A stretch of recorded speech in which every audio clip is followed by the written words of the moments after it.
today's edition of Kids for the Bay News. Today's story is all about marine debris. What is marine debris? Where does it come from? And what sort of impact is it having on our oceans and the animals that call the oceans home? For those of you that don't know, marine debris is garbage that is found near or in a bay or ocean. We now turn our attention to pictures sent in by concerned citizens, pictures of trash in places it simply does not belong. In our first image, we see a city street, perhaps a street in Fremont, California of all places, maybe, and in this street there's all sorts of pieces of litter and garbage that does not belong in a city street. Thank you, my friend. My next photograph, also sent in by another concerned citizen concerned for our environment, is a beautiful elementary school or perhaps a park, and it looks like people have simply left their garbage all over this place. That's not a park that I would want to go to. And our final image, my goodness, this just breaks this anchor woman's heart to see. This looks like a creek or a lake that was once a beautiful habitat, and now it is simply littered with bottles and cups and all sorts of plastic that certainly does not belong. Take a moment, talk to your neighbor. How do you think trash got in all of these places it doesn't belong?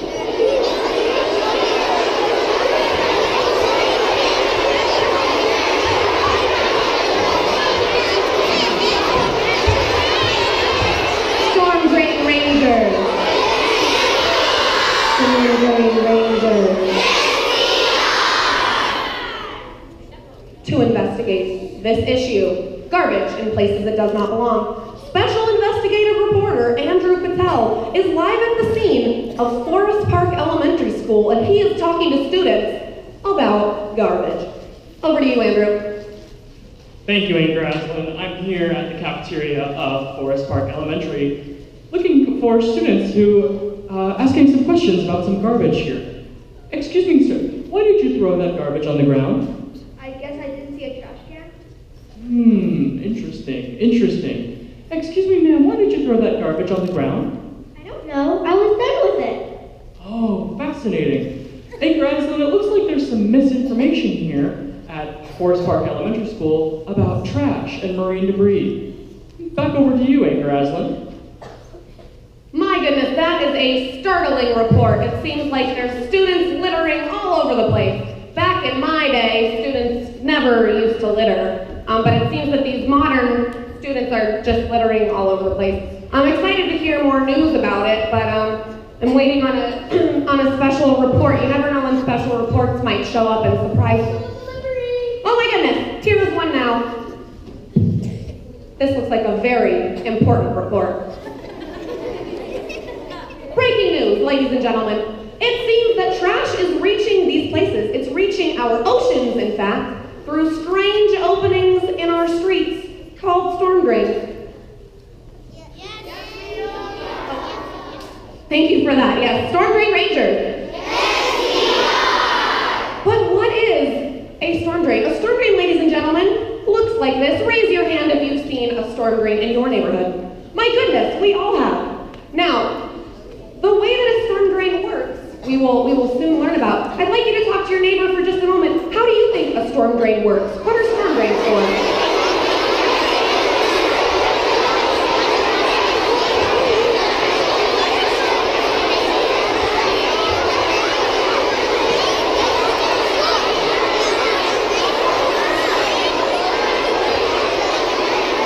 Storm Drain Rangers.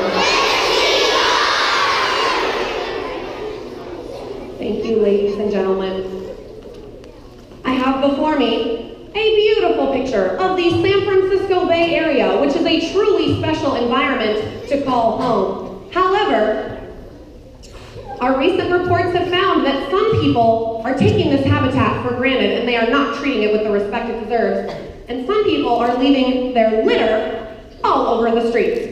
When our litter reaches a storm drain, the storm drain takes it to the nearest body of water, usually a local creek. The creek then flows all the way to the San Francisco Bay, where all sorts of interesting animals live, and garbage probably shouldn't belong there. It will then flow through the Golden Gate Bridge and all the way out to the Pacific Ocean. Does our garbage belong in the Pacific Ocean? No!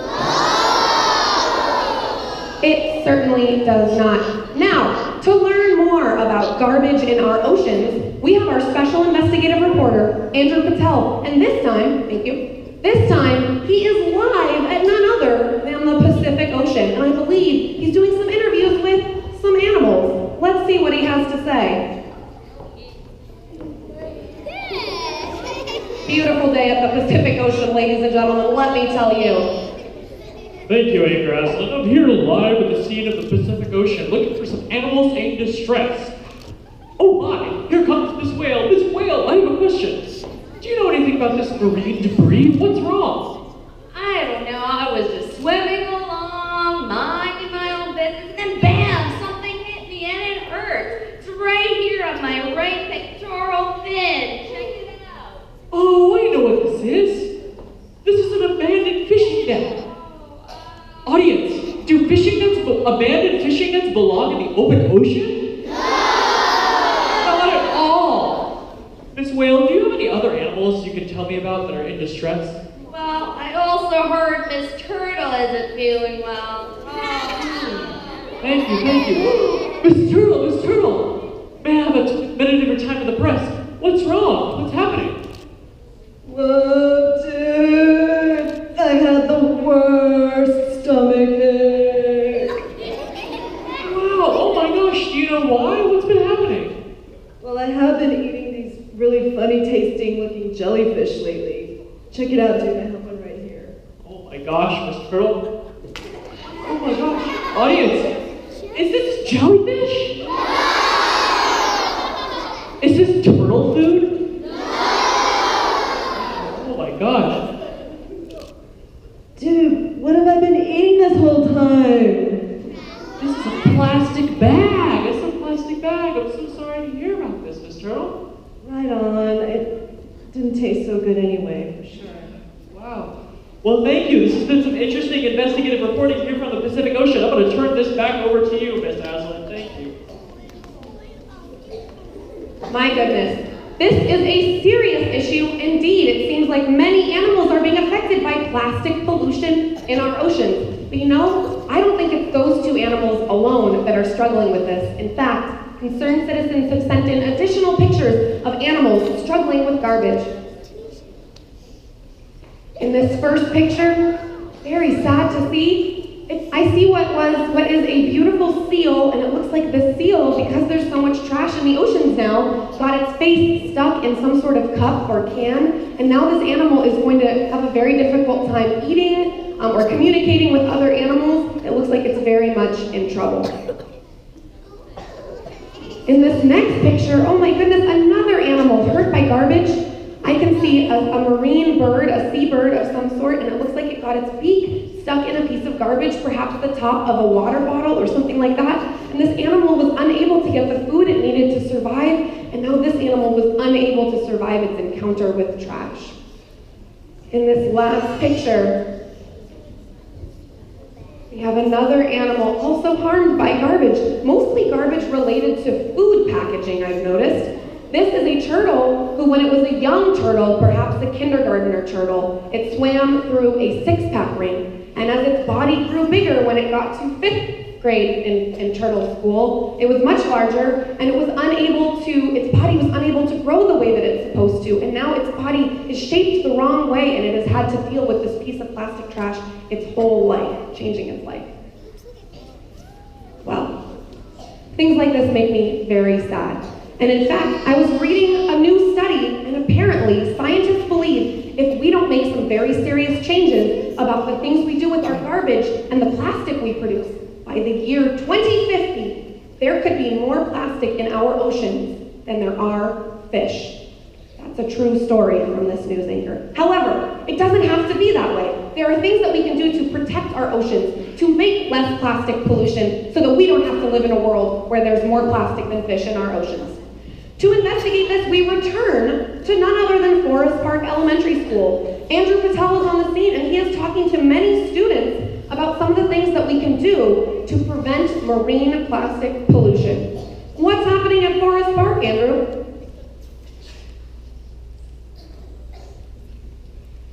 Thank you, Anchor Aslan. I'm here at Forest Park Elementary School, back from the Pacific Ocean, to speak to some students about storm drain rangers and protecting our environment. Come up on stage, show us what you've got to show us what we have to see. How are you a storm drain ranger? Being a storm drain ranger means practicing the 5 R's.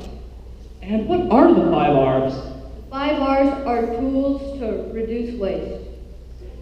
Put plastic, paper, glass, and metal into the recycling container instead of the trash. They're remade into something useful instead of filling up our landfills and oceans. Rot means compost. When you put food scraps into the compost instead of the trash, they rot and become rich soil to grow new foods, which also reduces landfill and ocean waste. Buying reusable items instead of disposable ones also reduces waste. For example, my dad passed me a no-waste lunch using only reusable things. This means my lunch creates zero waste. Wow, that's fascinating. Let me take a look. All right, well, we have a reusable lunch bag here. Looks like we have some Tupperware containers where you can put food inside of them over and over again. We have a napkin that you can use over and over. You can reuse it. We have some forks and knives made out of metal that you can use over and over again. And we have a juice container that you can use over and over again. That's amazing. And what's the 5th R? Refuse means refusing to use or buy wasteful things. It means saying no thank you to wasteful things we don't need, like plastic straws and plastic bags. This is amazing. At Forest Park Elementary School, in terms of reducing waste, it looks like you have it in the bag.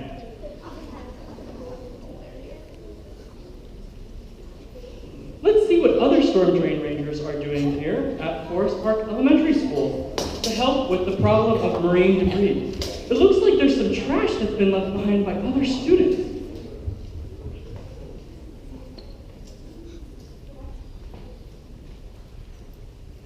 Excuse me, students at Forest Park, what are you all doing to be storm drain rangers? What are you doing? We have to keep our neighborhood clean and beautiful. By picking up this trash, we are making sure that it doesn't go into a storm drain and end up in the ocean where it could hurt an animal. Wow, that's fascinating. Well, thank you so much for doing this wonderful cleanup. You know, this trash is not even theirs. We're really impressed that they're doing a great job preventing trash from going into the oceans. Amazing environmentalism here at Forest Park. Back over to you, Miss Aslan. Applause to these environmentally conscious students.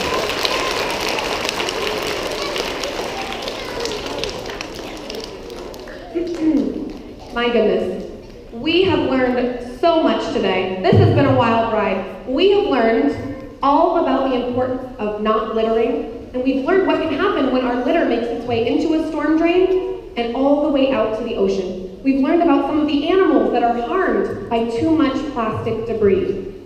We've also learned some of the ways that we can work together to protect our environment, to reduce our waste, and to protect all the living things that depend on this planet.